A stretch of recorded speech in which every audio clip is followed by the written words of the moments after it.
Hello, everyone. Welcome back to Practical Prosperity. This is a weekly show built for people coming into the real world. So, whether that's out of high school or just graduating college, this podcast is primarily made for you. My name is Cole Jensen, and by my side, I've got my co host and good friends Nick Overbeek, Alec Eisman, and Brady Trent. And our goal is to give down to earth advice to young adults through conversation and stories. So, whether it's how to lease an apartment, make your first investment, or starting your own business, we've got you covered. The ultimate goal is to help people live a financially free and fulfilling life. We are available anywhere you listen to podcasts, and then we're also on YouTube in an exciting video format. So, here we are, boys, episode 9. And uh, we mentioned it, I think, briefly. Maybe it was before the episode, actually, in the last one, or the one before that. I don't remember. 7 or 8. I thought it might have got mentioned that Big Elk got a job during the Rona, but we'll make it official in this podcast. So, Alec, congratulations. That's got to feel Thank you. nice.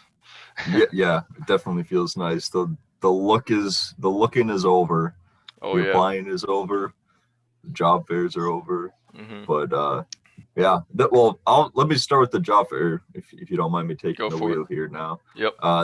That's where I ended up first talking to people from the company. I don't know, should I say the company or should I just leave that out or Yeah, it's I'll fine. leave that out. Okay. Yeah. Anyways, well, I met with the people from the company at the job fair. I met with actually 7 different employers at the job fair.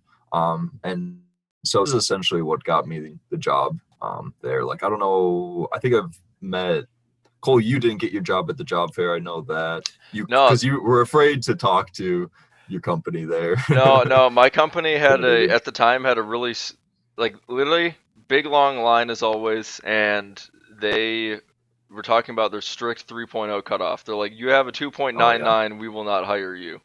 So I was like, all right, well, that's kind of shit out of luck there because I think I was like a 2.79 or something at the time. Mm. But obviously, then I somehow sneaked my way into there, and I yeah, that's another. I should honestly make a video about that sometime. Well, actually, I do have a video on that. It's on the Engineered Truth channel. How I got a job at. Oh Well, it's on my channel. yeah. Okay.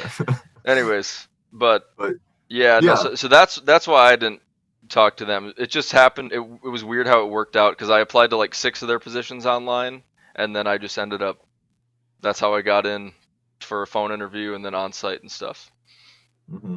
So, Oh, One oh of one of our other friends who went to Iowa State, though, I think he went to the job fair and ended up interning with the place, and now that's where he works out of yeah, college now too. yeah. And I will So say that my first co-op, I did get that through the job fair and like the yeah, direct interview after. So, yep. so job fairs you should do them, and I had a little bit of practice for that going in because I went to one about a year ago from now, and that was just an absolute disaster, dude. Like I did not prepare like whatsoever before it, and Mhm. that was like a good learning experience in that way, because like I just was so unbelievably unprepared for it. Like everyone I would talk to, it was just like I did not know how to sell myself. Like I didn't know how to start the conversation. I didn't know how to ask them questions. Like it was just one big failure. Like no one got back to me. And I like my list of notes was just like one tiny like couple lines of like a notepad. And so Nice. that was a pretty sloppy uh job fair experience. But so that one kind of helped me prepare for this one a lot more. And I actually did a job fair, like a practice job fair back when I was in Eau Claire. So I should have been more prepared for the one that was a year ago from today because I actually did one in Eau Claire and it was for a class, like a class where you're like trying to figure out your major and everything. And we were just supposed to go around and like kind of like bug the recruiters there and ask them a bunch of questions and stuff, Mhm. but it was still like a good way to get some experience for that. But yeah, if you're gonna go to a job fair, obviously be prepared for it with lots of good questions that you're gonna ask the employers. And just like I guess learn how to sell yourself because that's what I did. I met with one of the district managers for the company I'm going to be working for there. He was filling in for the recruiter there. We had a talk. I was just like I mentioned something about like me graduating debt free also in college, and he really liked that. And like instantly, he was like, "All right, I think I could really see you here. You seem very hardworking and everything, and you have a good ethic, and you know money management really well and everything." And so he really liked that. So Nice. That um, yeah, I was just yeah, gonna say that and that's cool how it's like weird how like that's just like a personal thing you put in there. It's like nothing. It's yeah. like it's probably not on your resume where you're like, hey, I graduated debt free. No, no, Yeah. it's uh, definitely not. yeah, but it's just cool where it's like that comes up, and then it's like that. Obviously, the dude like really respected that, and so that put Yeah. you probably above a lot of other schmucks. Yeah, yeah, definitely. Because yeah, he was just like I said, he was just the district manager, so he reached out to the recruiter instantly and was like, "You should interview this guy." Hmm. And I will say that the interviewing process was a little bit frustrating with them. Like the job fair was a while ago, and I didn't get the job until like just a couple weeks ago. And so it was a longer process than I wanted it to be, I guess, because there was three different interviews with it. There was the initial interview, um, was just like basics, just like kind of asking questions about myself and why I'm interested in the company and everything. Hmm. And then I had a second interview, which wasn't actually really much of an interview. It was me kind of going into one of the stores and then meeting with the managers and bringing my own questions. So like I was the interviewee in that, or the interviewer, and then yeah, so I brought like a whole bunch of questions that they had provided for me and just like spit them at the manager. Um, so I went to one of the locations and like, yeah, it was literally an hour long I spent at that store. And the guy had like someone coming in right after me. And I felt so bad because it's like, damn, like I was really just like You were just shooting drilling them. questions like for yeah, it was insane. Well, they provided me with like 30 or so questions and like each one had like sub like questions within it. And so Yeah. I don't know, it just took a while. But I had that and then it took about like 2 weeks after that, that was like the frustrating point for me because that's when I was like starting to feel down. I was like, damn, like maybe that didn't go well for some reason, and like I should just Hmm. start like applying again. And so I put out like probably 10 applications during that period. Didn't hear anything back though, so it's a good thing Yeah. I got this one. But yeah, eventually after 2 weeks, I heard something from them. They're like, yeah, you're gonna have your final interview when you want to schedule it, and just scheduled it for the next week. Had that. That was like an hour and a half long interview. I don't know if it was supposed to be that long, but Hmm. me and the district manager, who was actually the guy that I met at the job fair, just so Oh, happened to be. So that also really helped, yeah. having that final interview with him. But yeah, we just like talked and talked for a long time and Noise, noise. Yeah, got the job offer. So that's solid. Yeah, that's big yeah, congrats there. Did you feel like thank you. the job market, I mean, we kind of discussed this in previous episodes, but did you feel like it was pretty damn competitive? Because, I mean, obviously, like the economy still hasn't, it's not in full recovery. There's a lot of businesses that are not hiring, and a lot more companies are thinking about laying people off or like hiring Mhm. freezes as opposed to starting to hire new people. So, did you Yeah. witness that firsthand? Um, I wouldn't be able to tell if a company because I've been in contact with a few different companies and I can't say for certain like none of them have ever specified that um they had like a ton of different applicants but I don't know, I would say that I was applying back in the beginning of the coronavirus too, Hmm. and that seemed like a lot more competitive then because I feel like there was a lot more uncertainty then, Hmm. um, with jobs and everything. And I guess they're like even right now, like I know Minnesota just like shut down restaurants and bars and Right before I come only like back. takeout. Yeah, yeah, right before you come in. Well, right before Thanksgiving too. Yeah. Um, but yeah, there's a lot of things that are shutting down. Like Mystic might even shut down where I'm working at now in the hotel because I think hospitality is like starting to Oh. close as well. But yeah, so there is still like a lot of uncertainty. But I would say yeah, there's definitely a lot of people who got screwed out of their jobs, their internships, like when Rona first hit, and so Oh there's a yeah. lot more people out there applying right now. So it's naturally just more competitive in general. Hmm. I think for any job. I don't know which jobs specifically have more Right. applicants than like others, but How yeah, many? there's definitely a lot of people right now. Yeah. I guess with the job that I got, they let me know that there was I think four other people who went to the store where I interviewed the manager, Hmm. but I don't know how many other stores people were getting sent to Oh also, yeah. because Right. like they have the company I work for is they have stores all throughout the Twin Cities, like 40 stores or something ridiculous. And so, if there was a person sent to like each location, then that's like, I don't know, quick math, like Quick maths. 36, Yeah, some or wait, no, 160. 36. Yeah, I was thinking 10 stories. Wait. Okay, never mind. I can't do that shit. Yeah, fuck, man. It's too early in the morning for that. It's Yeah, like 11 here. around 160 or something. I think you're right with that. But Yeah, yeah, I got you. Very nice. Um, yeah. Now, I guess to kind of close on this topic, and then I can see if Nick or Brady have any questions. But do you know over like the whole period of like, all right, it's time for me to start applying for full-time jobs upon graduation? Do you have a rough number estimate of like how many applications you think you set in? Mm. There's definitely over 50, which like it Yeah. isn't even that much hmm compared to like I think you said you put in like 100 or something. Yeah, I think like So, well, I'm trying to think if that's like I would say that's all internships that I applied for and full-time jobs. Yeah, I definitely had over 100 of all of that like in total. mhm. And And how many did obviously, you interview with?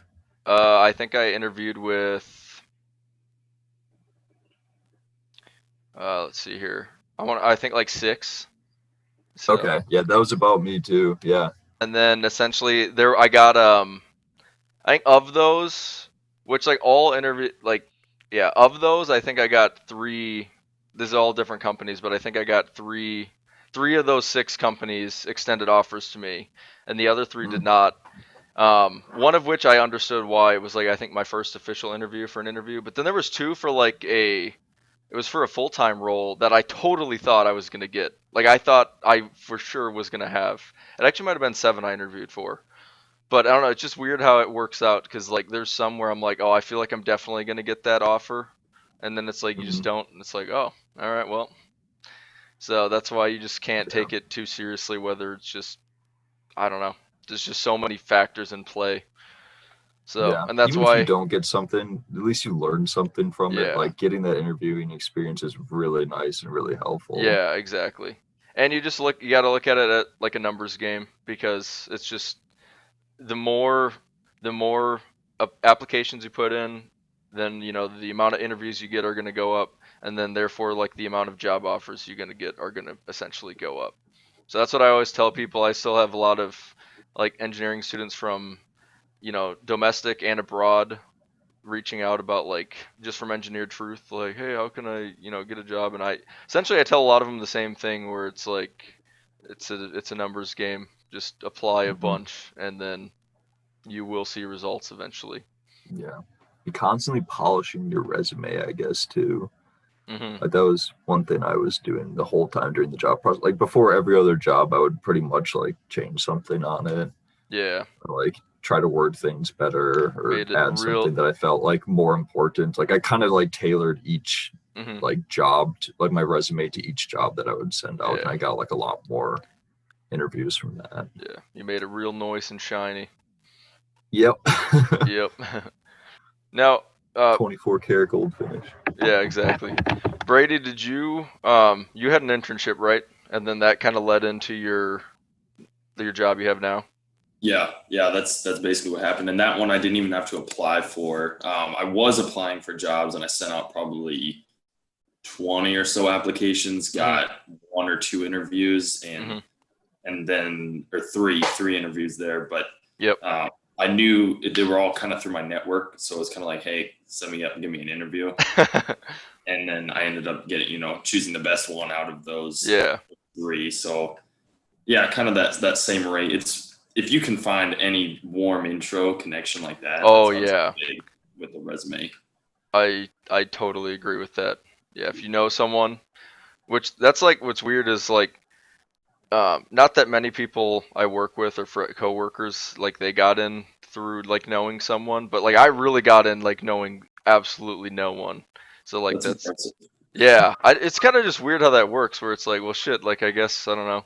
I mean, once I got in, like once I had the internship, then it's like okay, now I at least know people, I know how the company work culture is, I know all this type of stuff. So then I really to get my full-time job, I really did have like, people that knew my current managers and stuff like that, and so they could give recommendations and that kind of thing. But the internship really was just like completely just they're just pulling some dude, me from Minnesota/Iowa. Hmm. So, but yeah, no, networking is really giant if you can leverage that. So I big agree with that. Yeah, I was trying to think back to my career fair too. I think you had to go when you were a freshman. It like required you, and they would Yep. track That's good. you. You'd have to swipe your student ID to prove that like you were physically there. Hmm. But then you could leave. Obviously, you didn't have to go talk to anybody. I did. Hmm. And I remember the first company I walked up to them and like I wanted to learn about their company. They were not thinking that. So I was like, so contracting. And they're like, yup. Okay, so what do you guys do? And they're like, contracting. Like there's like 100 types of different contracting. Yeah. And he's like, you're supposed to tell me about you. So I just handed my resume and walked away. I was not having that one. So that was my first experience. I pretty much left after. It's like, this is disappointing. Like, this is how people are going to treat me. Oh, dude, that reminds me of like I talked to some construction engineering company, and this is when I was in aerospace, and so I went up and they were like, "So you're aerospace, so why are you talking to us?" And I was like, "Well, you guys, it says you guys hire aerospace here," and they're like, "Yeah, but we're a construction company," and it was like these two bitches that were just like laughing at me essentially. And then I was like, no, trust me, I'm a good communicator, and I like stumbled over my words there, and they're like, are you? Are you? And I was like, oh my god, this is brutal. I just like laughed and walked away. It's like so fucking Damn, they're bad. grilling you there. Dude, yeah, they were such bitches, dude. I remember them very vividly. I was like, wow, they are not being nice at all. Like clearly I'm just a freshman like trying to just talk to someone. Yeah. Did you wear a suit when you went? Like, did you dress up full boat, like suit and everything? Yeah, so I did suit, I believe I think I did suits up until senior year, and then I was like, I'm just gonna go business casual. Like I don't give a Yeah. fuck. And it's funny because people like kind of appreciated that because they were like, oh, you're not in a suit. I was like, well, everyone else is wearing a suit, so how am I supposed to differentiate from that? It's like I know no engineering place wears suits to work. They wear business casual, and he's like, I respect that. Yeah, I showed up in khakis and like a purple Christmas shirt. Not get taken seriously. Yeah, Yeah. yeah. No, I think it's probably best just to do a suit. So then they're like, all right, this guy. I don't know. I kind of had my gig lined up. Then it was like unofficially lined up, so I wasn't really too worried. And I was like, I just really don't want to get in a fucking suit. Kind of feel gross right now as is. So yeah, dude, Dylan, you know the one you have a one hop shop shirt, don't you, Yeah, Brady? of course. Dude, Dylan went like in fucking like I think khakis and then an untucked one hop shop shirt. And he was talking to fucking companies. And I was like, dude. God damn it. For the viewers, yeah, if you're actually curious, a one hop shop shirt, it's a cricket on a shirt. Yeah. Yeah. And it's Dylan, and I don't know why, but Dylan fucking wears this shirt like all the damn time. Like it's like his go to. I don't know if it's comfy or something. They're pretty But comfy. It's yeah, like one of those nice Bella canvas ones, you know. and it's like a Yeah. company in size starters. So they're some entrepreneurship startup, and they literally sell like seasoned crickets. To eat, like nasty Yeah, protein crickets. yeah. And so Dylan, like, I don't know, he got the shirt and he's like, yeah, I'll rep it. I'll rep you guys, and he reps it like all the fucking time. And I think I don't know. It's just a You're purple. repping it now. Yeah, just a purple shirt, and it's just I don't know. It's so not a career fair shirt. It's like the last thing I think I would choose when going to a career fair. But Dylan was just rocking it, just trying to talk to software companies. Well, software is different. That'd probably work pretty Honestly, well. yeah, you get a bunch of weirdos in software. Super weird people. Yeah. Dude, on the day of the really sloppy career fair I was talking about where I was just completely unprepared, I also didn't like have a dress shirt that fit me at the time. because like it was like way too tight. Like I don't know, boy just got bigger over the years, you know, and just like the shirts didn't fit anymore. And so I was like rushing to like rushing to go to places, and like everything was just like, it doesn't fit me, I'm not willing to spend this for this career fair. Yeah. And, like all these things. I ended up just putting on like my homecoming like tight ass t-shirt for that. I was just gonna, and underneath I had this shirt that said busy doing nothing. So it was just kind of like the joke, like hidden underneath, like the shirt that I knew. I was like, Yeah. I already know this is gonna be a joke, so I'm just gonna wear this just in case. Like if it's going bad, I'll take off my shirt and I'll just wear that around. But I never did that. I didn't have the balls, but I was just like, Yeah. I was prepared. Damn. That's pretty funny. Speaking of like career fair attire, so most of my like I said, it was only like my last career fair that I think I went business casual because I was like, fuck this. But then because I didn't need to go to the spring one because I had it lined up. So it was fall 2019. That was my last official career fair. Big beauty. So the suit I wore, not to that one, but the ones all previously and what got me in at my current job and all that stuff, that suit Alec borrowed. Oh my god. And so that suit not only got me my job, so it holds a place in my heart, but Alec, it also got him the W on Judge Judy. So we need that definitely. I think I was borrowed some of your shirts too for that. Like I didn't have any clothes at the time that were. Yeah, I know. It's just, oh my god, it just makes that Judge Judy episode even greater because obviously you got a big W there. I thought Alec performed great. Like you guys have to watch this sometime. But not the viewers, but I guess you guys can. Yeah. I don't know how the viewers would find it. Good luck searching through like 80 million episodes from Judge Judith. But yeah, no, it's just great because like you just see Alec walking out, and it's just like, nah, dude, I didn't think so at all. I think it's hilarious. Okay, if you like lost, then you could be like, all right, yeah, it's a pretty shame, but it's like you obviously won, and it was pretty obvious from the beginning. Yeah. I always feel so bad because my poor mother got the blunt of like all of the beating of Judge Judy, pretty much. Which it was just like some bullshit because like obviously you can't cut a judge off from talking, and it's not like your mom wasn't trying to. Like she was like, oh no, she wasn't trying to at all. No, but then Judge Judy, of course, is just I don't know. She's usually dealing with. This is what's so funny is like Judge Judy, dude. You're probably dealing with trash like most of the time, and like Alec and his family are like the exact opposite of trash. Like whatever that means. Well, okay, but you guys, you guys live in like a nice house. You're very like just solid family. It's like I don't know. It's just funny because it's like Judge Judy's used to not dealing with like Laura's like super nice. It's like my second mom essentially, and then I don't know. Just funny. Yeah. That's why I feel so bad because she was just so innocent on the show. She was just sitting. She wasn't even supposed to be there. Like I asked her because I was like, "Look, I could maybe use you as a witness." It's like I might need. I never once did I need her actually there. When we were down there, but at the time I was thinking like, yeah, she could be a witness. She could help me with this case.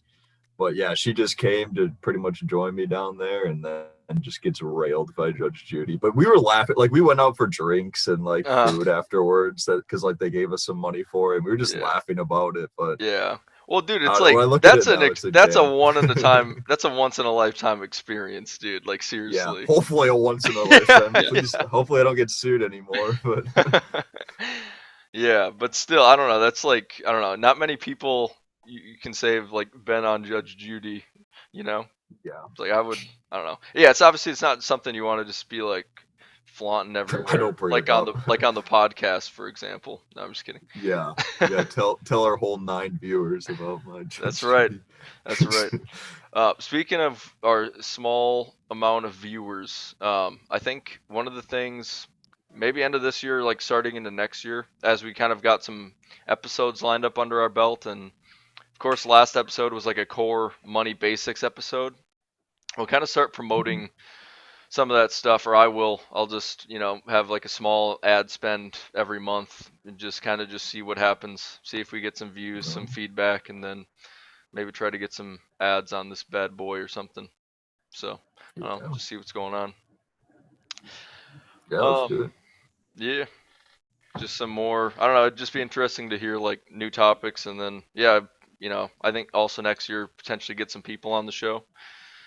So just any personal connections that might be interesting. It could be fun. But yeah, so no, that suit though, that suit's a beauty.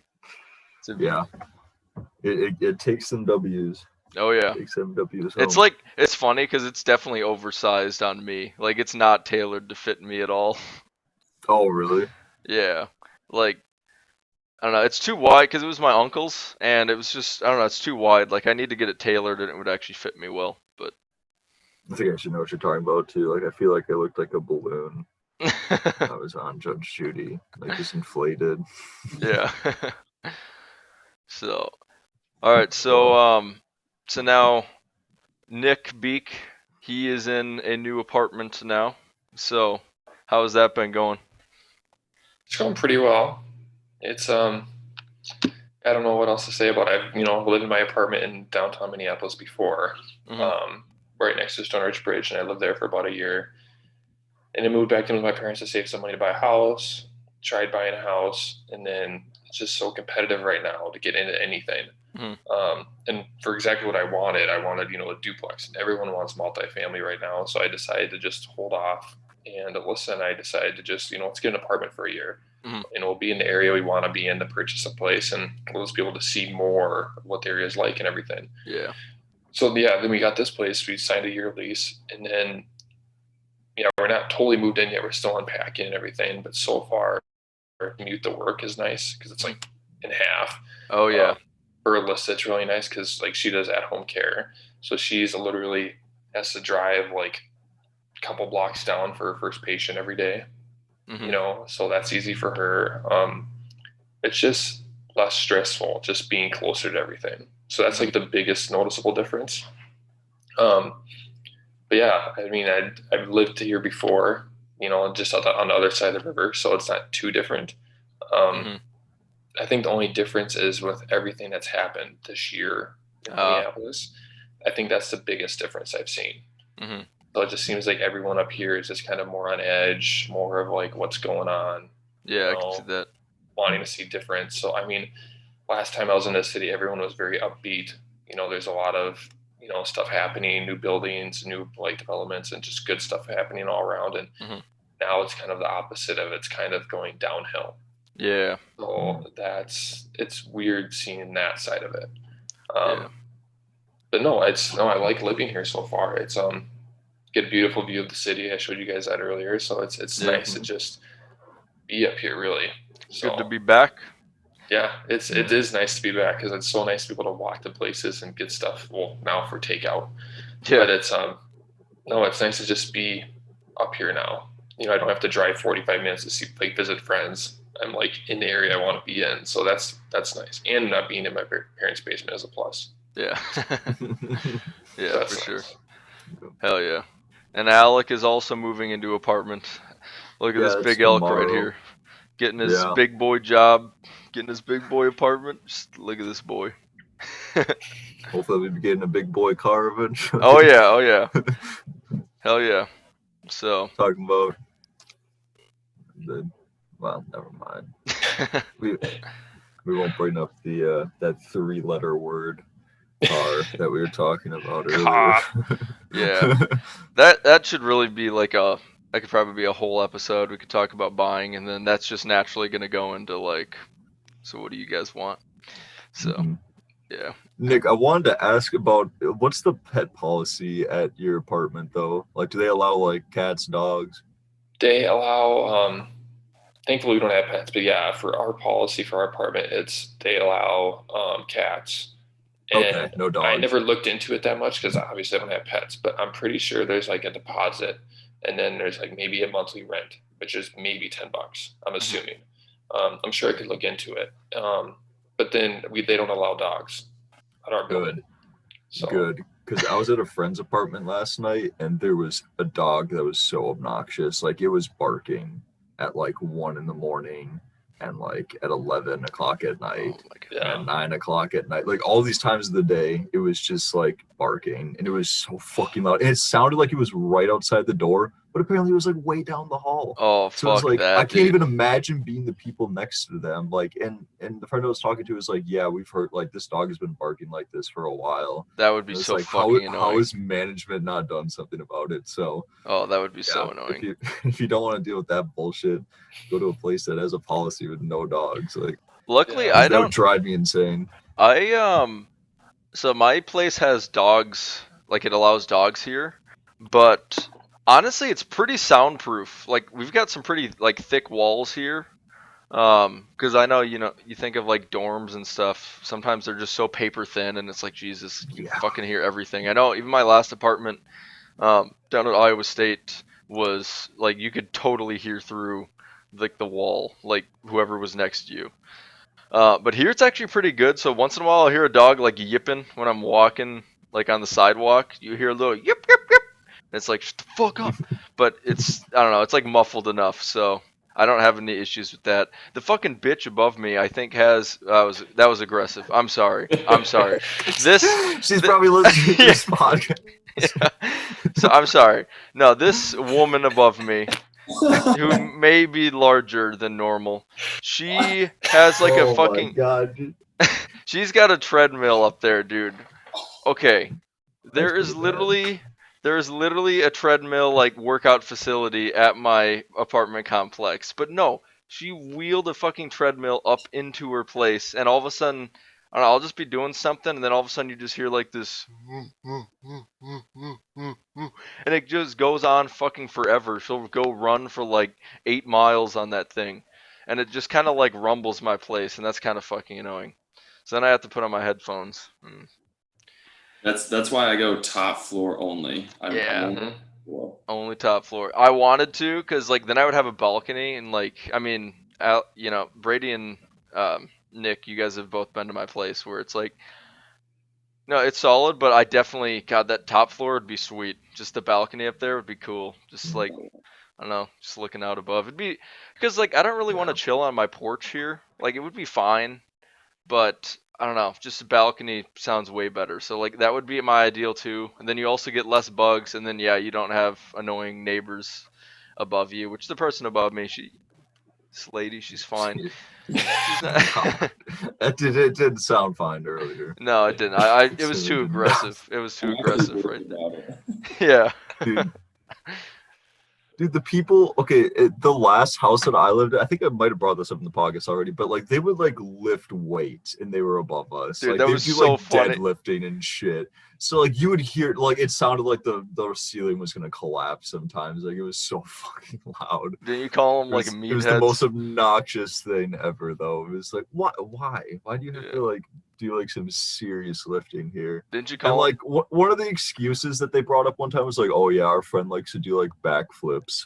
Like it was like apparently he does. Like we saw him like one time like outside the window and he just like did a backflip and we're like maybe that's why it's so damn loud too because like he's just landing so hard. He's just flipping on his feet. constantly. Yeah, he just likes to do backflips and he'll do it like 2 a.m. sometimes and it's like the fuck. Yeah, Damn. glad I don't live there anymore. Didn't you call them like those That's fucking obnoxious. meatheads up above me or something? That's what one of my friends like to call them, the meatheads. Yeah. I never 'cause- called them that because Oh, I okay. didn't mind them.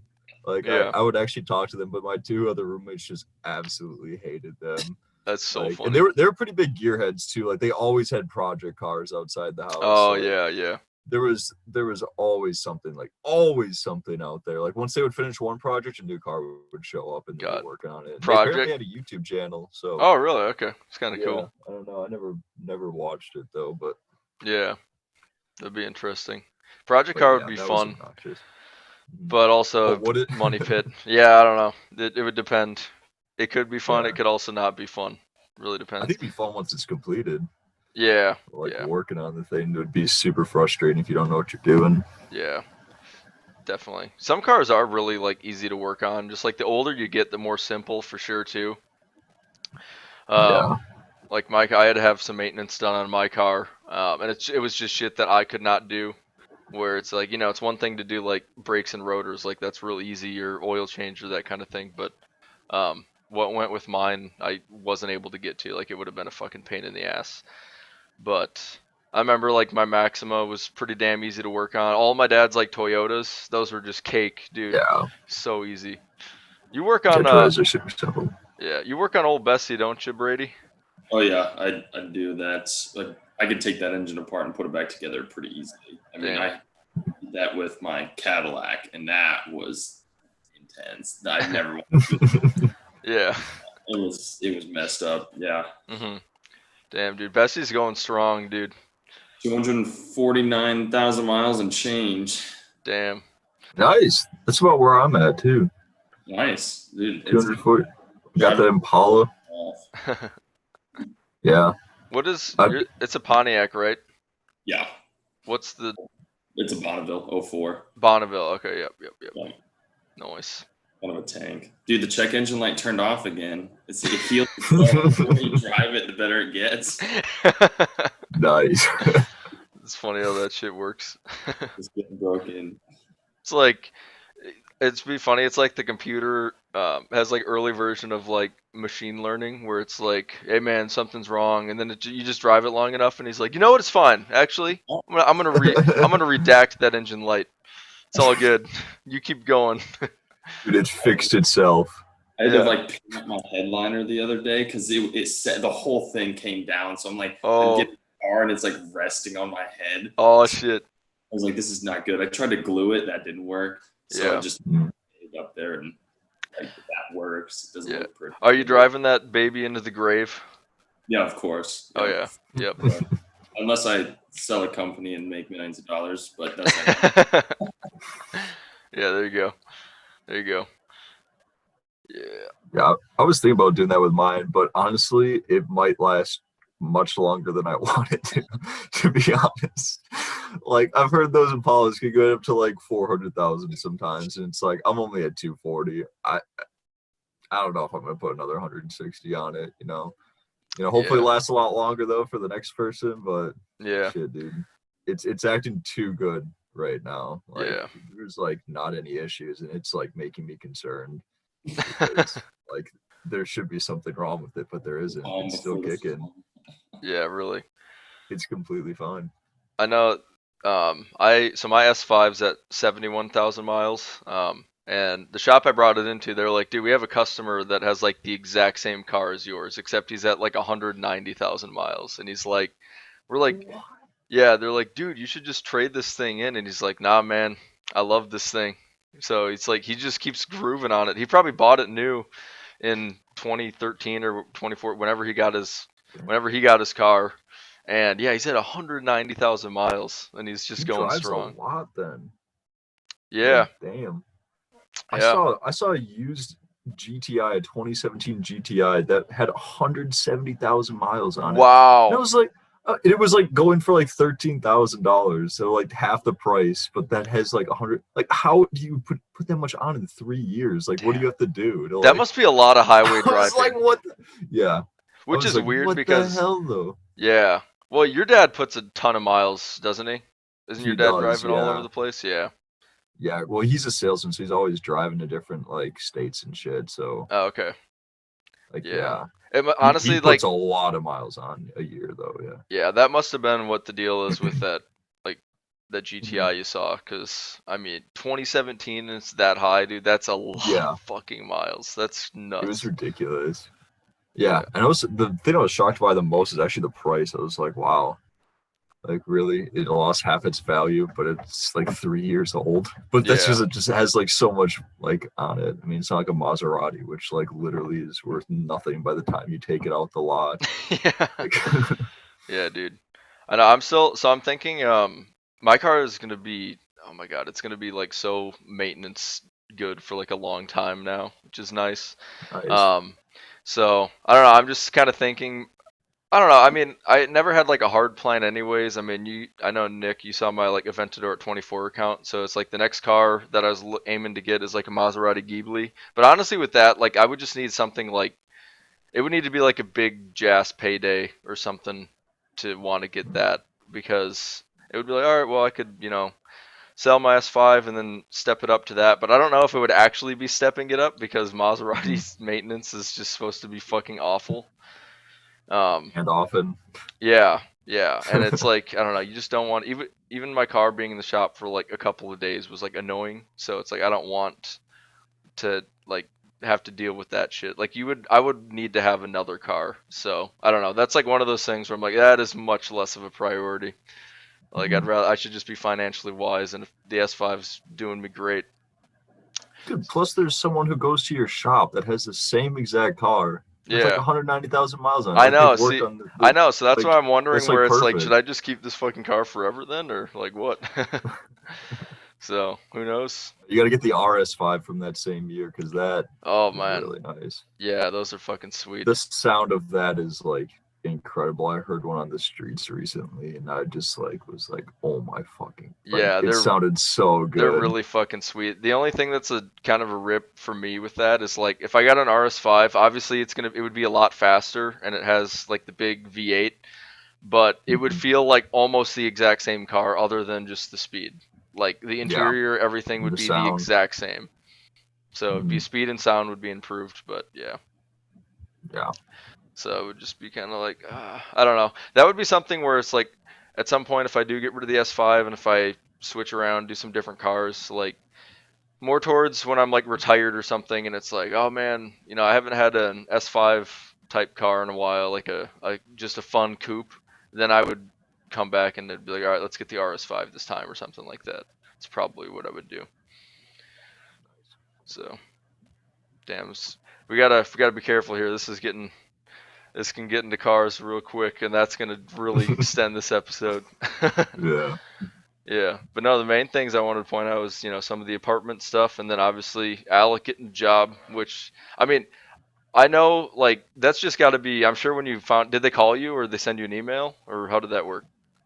So actually, the guy gave me the offer at the final interview. Oh, okay. Yeah, which he said he didn't. You know, he might have just been like saying this, but like he said that he hadn't done that before, like giving someone an offer during it. And so, but then eventually, like they were like, yeah, be on the lookout for like an email. Yeah. Okay, it was actually a lot of different things. Like they called me and they were like, be on the lookout for an email for an offer, and then like an email came in for an offer. So it was like the offer at the interview, then a call, then an email, and then they said like, you know, give us we can give you 2 weeks to respond about this. And I just like waited over the weekend, looked over what they sent me, responded on Monday, and yeah. Nice. Said yeah. Yeah. Hey guys, thanks for this offer. Yeah. Best regards. Would you take the offer? Yeah. Yeah. Just send that over. Yeah. And they're like, is that a yes? Is that like is that a confirmation? Yeah. No, that must have been exciting though, where you're just like very nice. Oh god, yeah. It's relieved so much stress, honestly, like finding a job. Yeah, like, it right feels now. great. Especially, you know, like for all those liberal arts majors listening right now, like, you know, the struggle's real. Like finding a job ain't always easy in the liberal arts. So that was also a big relief. Yeah, totally. Yeah, no, that's very nice.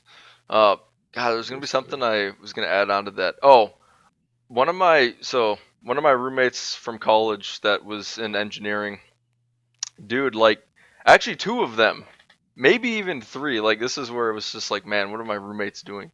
I know 2 of them for a fact have graduated and are not working an engineering job. Like they're just like, I think one of them literally works at like Hy-Vee as like a cashier or something, and I'm like, okay. And he graduated like a year ago. So like, yeah. He's still searching? I don't know if he's searching or if he's just being lazy or what. So, but yeah. That's you can't wait for long. Like when oh my god, like it shows that you graduated a year ago, and like I feel like the companies don't like that. No, really, no. There's a lot of I mean, obviously it was like bad timing, but that was also like he did graduate before the coronavirus shit happened, like before any of the lockdown stuff. So like, I don't know. It's just, I don't know. It just like makes me question. I'm like, what are you doing, man? So yeah, I don't know. It's just weird how people can get into that.